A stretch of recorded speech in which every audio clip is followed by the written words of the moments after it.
নমস্কাৰ প্ৰিয় দৰ্শক মেডিবাৰ্টা ষ্টুডিঅ'ত মই বিশ্বৰঞ্জন প্ৰতি শনিবাৰে আপোনালোকৰ মাজলৈ আহো আজিও ব্যতিক্ৰম নহয় দুটা তিনটা মান শনিবাৰ মই আহিব পৰা নাছিলো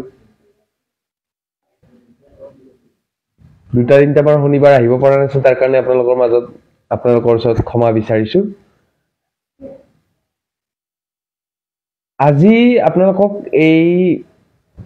দিনটোত এই শনিবাৰত দিনটোত আপোনালোকক ক'ব বিচাৰিছো যে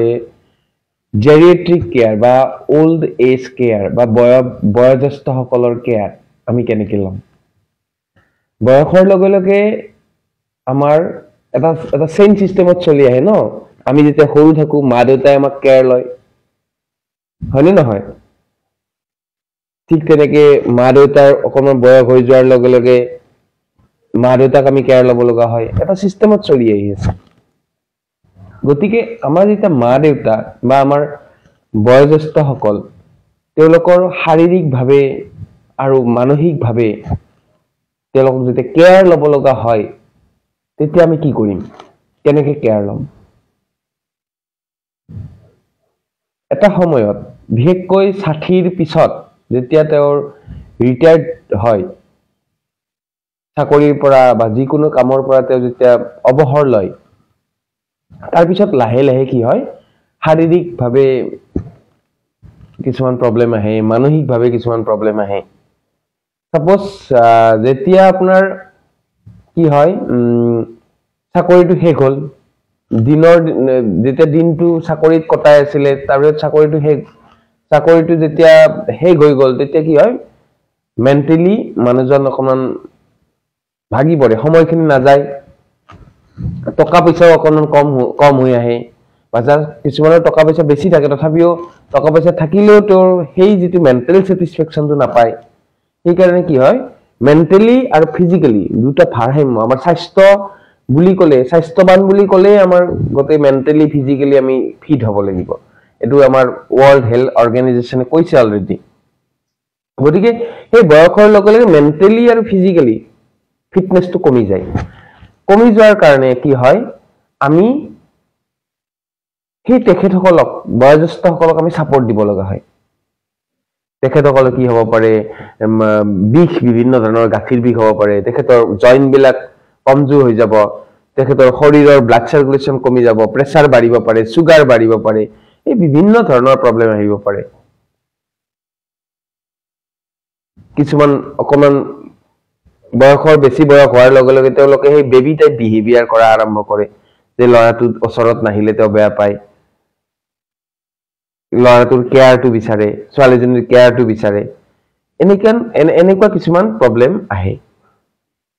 এই প্ৰব্লেম বিলাক আমি এতিয়া কেনেকে কৰো আমাৰ এটা ডিপাৰ্টমেন্ট আছে মেডিকেল সায়েন্সৰ এটা জেৰিয়েট্ৰিক ডিপাৰ্টমেন্ট আছে জেৰিয়েট্ৰিক ডিপাৰ্টমেন্টে এই বয়োজ্যেষ্ঠসকলক কেয়াৰ ট্ৰিটমেন্ট কমপ্লিট কৰে তেওঁলোকৰ যদি আঁঠুৰ বিষ হৈছে জেৰিয়েট্ৰিক কেয়াৰ কৰে যদি তেওঁলোকৰ যিকোনো ধৰি লওক মেণ্টেল ছেটিছফেকশ্যন পোৱা নাই তেতিয়াও আমাৰ সাইকোলজি ডিপাৰ্টমেন্টে জেৰিয়েট্ৰিক কেয়াৰটো কৰে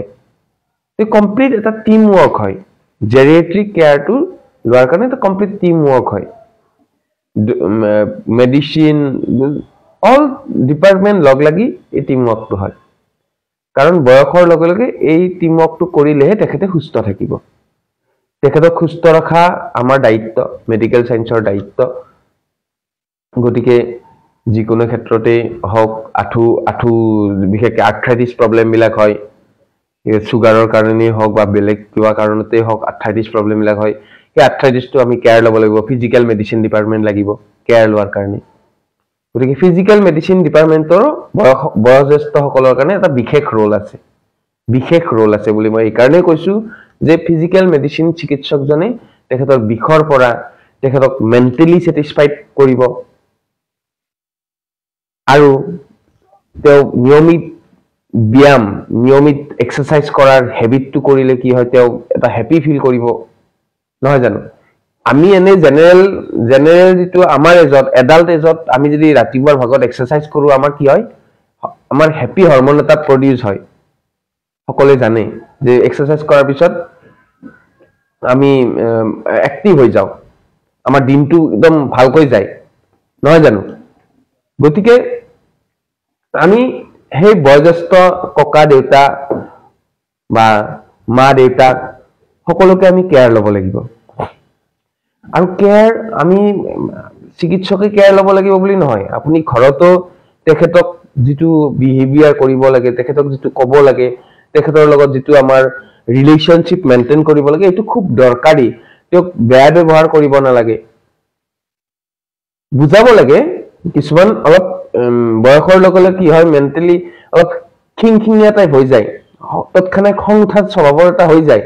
কিন্তু তেওঁ সেই খং উঠা স্বভাৱটোকো আপুনি সহ্য কৰিব লাগিব বা বুজাব লাগিব, তেখেতক বুজাব লাগিব। লাগিলে অকণমান আপুনি চাইলেণ্ট মেইনটেইন কৰিব লাগিব বা তেওঁক মটিভেট কৰিব লাগিব, বা তেওঁক আমাৰ যিটো আমাৰ সনাতন ধৰ্মত বা আমাৰ ধৰ্মত যিটো নাম ধৰ্ম প্ৰথা বা পূজা পাতল, এইবিলাক বিশেষকে তেওঁলোকক নাম ধৰ্মৰ লগত শংকৰদেৱে যিটো প্ৰচাৰ কৰিছিল, আমাৰ হৰিনাম ধৰ্ম, তাত নাম প্ৰসংগ কৰা হয়, এইবিলাকৰ লগত তেখেতসকলক জড়িত কৰিব লাগিব। এইটো কৰাৰ উপৰিও তাৰ উপৰিও যদি একেবাৰে তেখেতে বিচনাতে থাকি যায়, বিচনাতে যদি পেচাব পায়খানা কৰিবলৈ লয়, তেতিয়াহ'লে আপুনি এই তেখেতৰ কেয়াৰটো ল'ব লাগিব, বা কিছুমান নাৰ্ছৰ দ্বাৰা আপুনি তেখেতক চাফ চিকুণকে ৰাখিব লাগিব। সেই যিটো চাফ চিকুণ, যিটো হাইজিন, সেই হাইজিনটো মেইনটেইন কৰি ৰাখিলে তেখেতৰ বেডছৰ নহয়। নহ'লে তেওঁৰ পেচাব পায়খানা যেতিয়া বিচনাতে কৰিব, তেওঁৰ বেডছৰ হোৱাৰ চান্স থাকে। তেওঁক সেই হাইজিনটো মেইনটেইন কৰিব লাগিব। যদি কিবা কাৰণত ষ্ট্ৰোক হৈছে, ষ্ট্ৰোক হ'লে তেখেতসকলক কি কৰিব লাগিব, তেখেতৰ যিটো পজিশ্যনিং, সেই পজিশ্যনিংটো এজন ফিজিকেল মেডিচিনৰ বা ফিজিঅ'থেৰাপিষ্টৰ দ্বাৰা আপুনি কি কৰিব লাগিব, কেনেকে কৰিব লাগে, কি পজিশ্যনত ৰাখিব লাগিব, কণ্টিনিউ এক্সাৰচাইজ কেনেকুৱা হ'ব, এই কমপ্লিট প্ৰট'কলটো তেখেতসকলৰ দ্বাৰা জানিব লাগিব।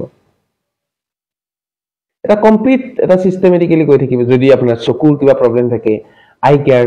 ডক্টৰসকলৰ লগত আই কনচাল্টেশ্যন কৰিব লাগিব। তাৰ উপৰিও আজিকালি কি হৈছে, সময়ৰ অভাৱৰ বাবে চাকৰিৰ সংক্ৰান্তত ল'ৰা ছোৱালীৰ চাকৰি, বোৱাৰীয়েকৰ চাকৰি, সকলোৱে এটা ব্যস্ততাপূৰ্ণ জীৱন অতিবাহিত কৰিব লগা হৈছে, নহয় জানো? গতিকে তেনেকুৱা সময়ত যদি আপোনাৰ এনেকুৱা প্ৰব্লেম হয়, তেতিয়া ডিপাৰ্টমেণ্ট অফ জেৰিয়েট্ৰিক কেয়াৰ বিভিন্ন হস্পিটেলত, আপুনি গুৱাহাটী মেডিকেল কলেজ হওক, তাতো পাব। আমাৰ এছেঞ্চিয়েলতো আছে, এছেঞ্চিয়েলতো ডিপাৰ্টমেণ্ট অফ জেৰিয়েট্ৰিক কেয়াৰ আছে। আমি তাত পেচেণ্ট ৰাখি পেলাই ট্ৰিটমেণ্ট কৰোঁ। যদি যিকোনো এটা ডিপাৰ্টমেণ্টত আপুনি ৰাখিব পাৰে। আমাৰ তাত কি হয়, আমাৰ বস্তুটো প্ৰাইভেটলি হয়তো, আমি কণ্টিনিউৱাছলি ধৰি লওক কাৰোবাৰ মাক দেউতাক গুৱাহাটীত আছে বা মাক দেউতাক অসমত আছে, ল'ৰা ছোৱালী আমেৰিকাত আছে,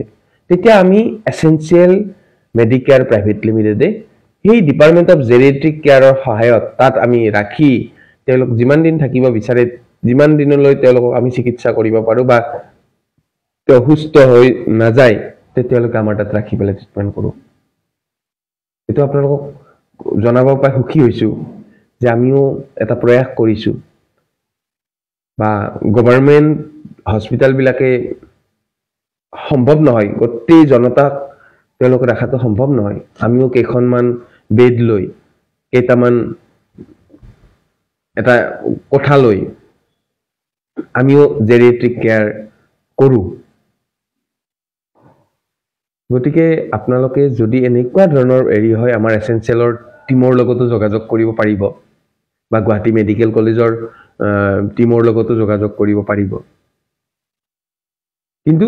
তেওঁলোকক সেই যিটো কেয়াৰ,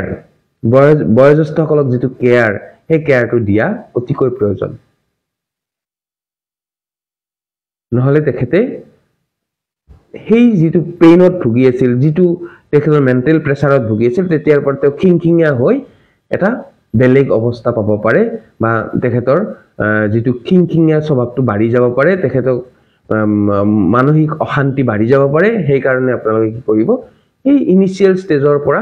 জেৰিয়েট্ৰিক কেয়াৰটো কৰা দৰকাৰ ঠিক আছে আজি এখিনি কথাই কলো বিশেষ আজি মই ষ্টাডি কৰা নাই বিশেষ ব্যস্ত আছে এইকেইদিন খুব ব্যস্ত হৈ আছো আমাৰ বিভিন্ন কাম চলি আছে এসেনশিয়ালৰ সেই কাৰণে ব্যস্ত হৈ আছো আপোনালোকৰ মাজত আহিবও পৰা নাই তাৰ কাৰণে পুনৰবাৰ ক্ষমা বিচাৰিছো আপোনালোকৰ মাজত যে মই আহিব পৰা নাই আপোনালোকক দুই এটা এডভাইস দিব পৰা নাই এডভাইস নহয় ঠিক আলোচনা কৰিব পৰা নাই মই এডভাইস দিব পৰা মোৰ হিমান এটা এৰি নাই জ্ঞান নাই বাৰু এডভাইস দিব পৰা আপোনালোকক মোৰ শ্ৰোতাসকলক গতিকে যিখিনি পাৰো মোৰ সীমিত জ্ঞানেৰে আপোনালোকক কৈছো আৰু পুনৰ লগ পাম বুলি প্ৰতিশ্ৰুতি দি আজি বিদায় মাগিছো ধন্যবাদ